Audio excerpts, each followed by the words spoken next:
seconds with the...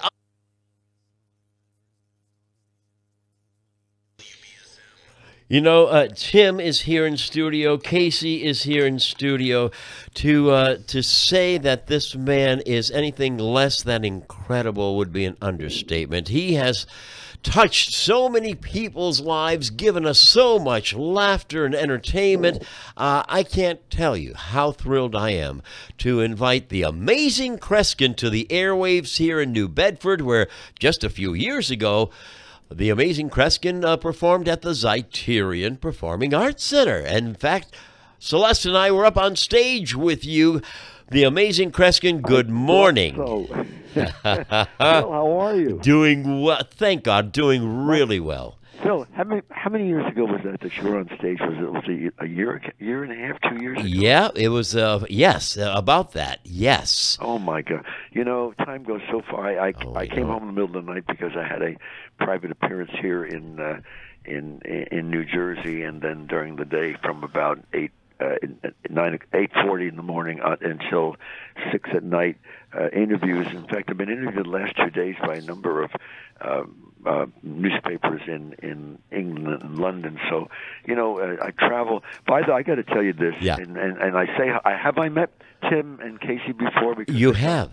You've met Tim Weisberg. You've had him on. He's had you on his show, Spooky South Coast, before. That's what I thought. Yes. And Kasey. Now, Kasey, I don't think I know. Do I? No, we've not had the pleasure to meet yet. No. Well, you will. We will get together. And by the way, Kasey and Tim, Phil, are we on live? Yes, we are on live right now. The reason I say this, Kasey and Tim, the listeners have to be aware of this. Next time I come in the area, if I'm there for a couple of days, I'll come on the show live. But I dare not read Phil's thoughts on the. I'm only joking. You're right. Again.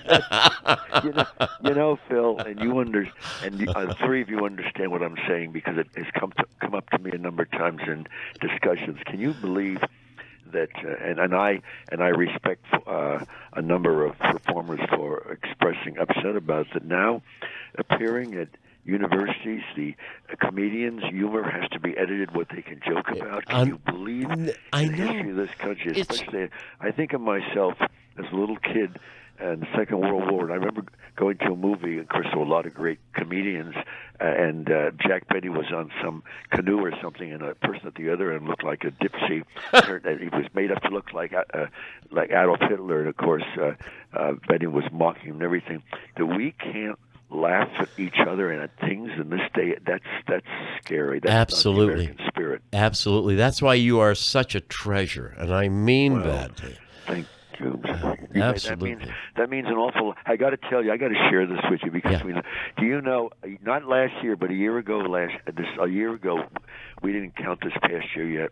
Right. But if you counted all the radio and television and concert appearances 2 years ago, I did 364 around the world. Exactly 364.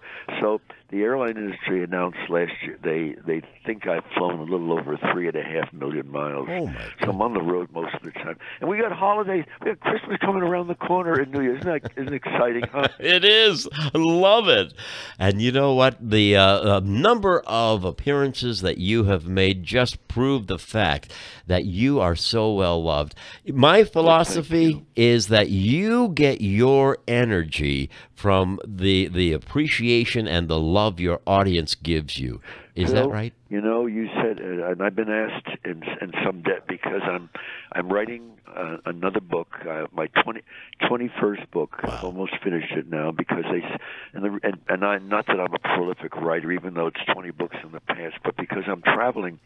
I mean, the past 2 years I've been in Spain, Italy, New Zealand, Australia, Japan, Wales, Netherlands, Canada, United States, and a foreign country called New Jersey. I'm in the state right now. But you said something very true. In fact, in last night's performance, because there was a meet and greet, people were telling me, yeah, the pace I keep doesn't seem feasible, but I get my energy from my audience. I really do. They energize me. I mean, you know, my shows are over 2 hours, and I have such. My life is really like an adventure. I mean, I gotta tell you something, and you'll get a kick out of this. Yeah. The past week, people have been calling me all over the place. I don't have the actual article in front of me. It was in a magazine, and it started by saying, Kreskin has made unusual comments and predictions and all that and so forth, and uses the power of suggestion. We're going to try to follow his footsteps, examine a problem that's happening in the business industry and I guess it has to do with paleontology. I'm not sure what it is. I'm reading it on and on. So we're only going to get together, doing our research, and try to do a Kreskin. So help me, yes, Phil, yes. Tim, and Kasey. Kasey. Out of a Saudi Arabia journal. Uh-huh. And it began the article talking about me, and I'm not part of it. Please understand, folks, I'm not part of the government. But isn't that crazy that it got that far into another part of the world that they were going to talk about examining what was happening in the economy and using what I do as a parallel. But I will tell you the true background of the story, which the public does not know. About 20 years ago, I was contacted by the American Oil and the oil companies, who, of course, were working in Saudi Arabia because of the oils and so forth. And they said, we've got a couple of thousand people out here. We like to have some entertainment for them that has some Western quality, because they're limited in Saudi Arabia. 2 weeks before Christmas, you could not have you have to have your windows covered if you were from England, the United States, or Canada, if you had a Christmas tree or anything, because that's taboo as far as exposed to the rest of the country. So they said, would you come out? Well, I came out for different cities for 2 or 3 weeks, 3 or 4 or 5 times, and then it continued for 5.5 years, my touring. So I could tell you stories that are almost unreal. But the final thing is, I'm in a hotel one day, and I get a call at 11:45, Mr. Kreskin, would you come down to the lobby? Now, this is the hotel that I landed at every year, from going through Paris or through Germany from the States to get there. Sure. But they would fly me to other parts of it where I was performing in the afternoon. I'm thinking, that's a strange question, because about 1,000 people were staying in the hotel from the Western world. I go down the lobby. The doors open. The place is dimly lit, deserted. I don't see anybody behind the desk. Of the hundreds of people occupying the downstairs and coming in and out all the time, nobody there. And I walk through, and I see a table, and there's a woman sitting at the table, and she motions for me to sit down. I sit down. She says my name, doesn't speak too much English, wants to understand what I do. And when I talk to her, I see in the distance 2 heads look out of a doorway area. We talk for about 10 minutes. She gives me a ring and says goodbye. I go back to my room. I did not tell my guide at 3 o'clock anything of what came that day. I was nervous and didn't tell him the entire time there. The following year, we're traveling, and I said, I got to level with you. Someone came to the place. I'm in the lobby. He said, don't tell me any more, Kreskin. I will tell you what happened. That was the princess of the king of Saudi Arabia. Oh, my God. When you sat in that room, all the 1,000 people staying here and all the workers were outside the building. The 2 in the back room were her guards. You saw her alone. I didn't tell him. She'd given me a ring, which I appraised. It was valued over $80,000. Oh, my goodness. So my career has been like an adventure, Phil. That's all I can say. Well, it's more than that. And, I have to ask you this. With all of the people you've met in your life, with all of these fabulous experiences, what have you learned about life itself? What is it about life? That's interesting, because I love a favorite remark of mine is I know very little about anything and nothing about everything else. But I learn seriously from my audiences, because, as you know, my equipment is not some props on stage or musical instruments. It is the people in the audience who I'm performing with. And last night was a private executive party of 20-some people, and I was reading the thoughts of all of them. I'll tell you what I have learned about. What I'm learning is that people really cannot fully feel at home in the world unless they have somebody that they can personally, inwardly communicate with. I don't mean, there's an old statement, you show me a person who has 5 very close friends at the end of their life, and they may be exaggerating. Yeah. Well, I'm not that conservative, but the truth of the matter is we all need somebody that we can personally communicate with, someone that we can talk to, not someone who's going to 40 years later tell on you because you made a mistake or did something else.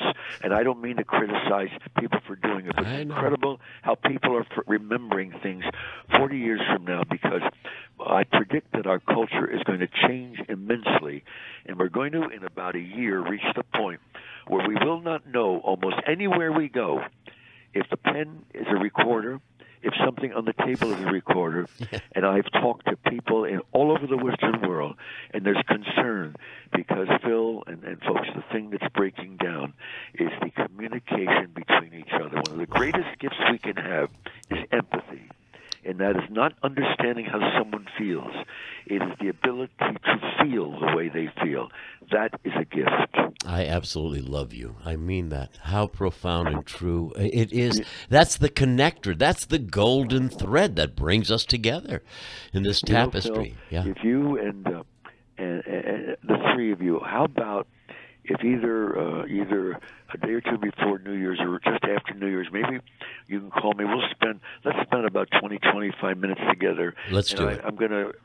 I'd love to talk to you. I don't mean to be so wordy sometimes when I talk, but I love to express my thoughts and tell you about some of the serious changes that are going to go on in the world. But that still is the greatest country. But I got to tell you some things you're going to find juicy and crazy. In fact, on one prediction I'm going to say right now, real quick, and one of the predictions, and the press, they're saying, "Oh my God, Kreskin, tell us when it happens. If and when it does." They said, "This doesn't sound like you."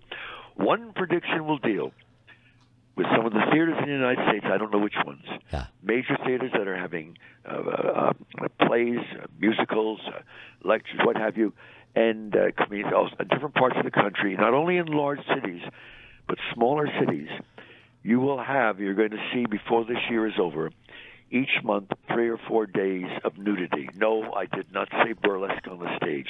No, I did not say the performers.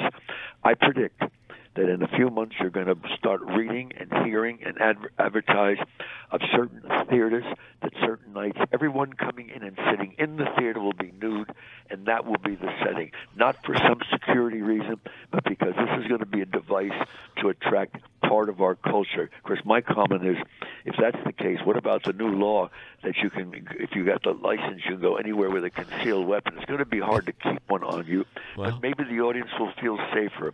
I even though it's wild, and the press says, most of the press have said to me, Kreskin, the day you know what happened somewhere, call us on the phone because we're going to do the story over again. So you see, Phil, even in spite of all my drinking, I don't drink. Some sobriety. Me too. Me as well. But maybe some of those nudies will add to the comedy. Who knows? yes, they will. And also, but you know, Phil, I want to say this, and I look forward to sometimes seeing the three of you together. You too. But if I'm in the area, I'll come on the show if I'm staying overnight. But let's touch base.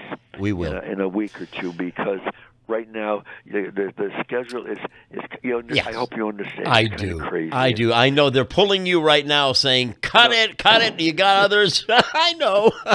By the way, folks, I want to tell you, the three of you. Yeah. If some of the people I know go to one of these shows, to a nudist show, I'm not going. Anyway, that's just not the point. Listen, I wish you a Merry Christmas. You as well. And a great New Year's and Godspeed. Amen. And I never, as you know, say goodbye in broadcast. Let's just say, in the spirit of this whole radio industry, to be continued. Amen.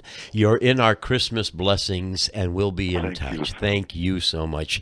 Ladies and gentlemen, in a week or two, yes, I promise we will. Truly amazing.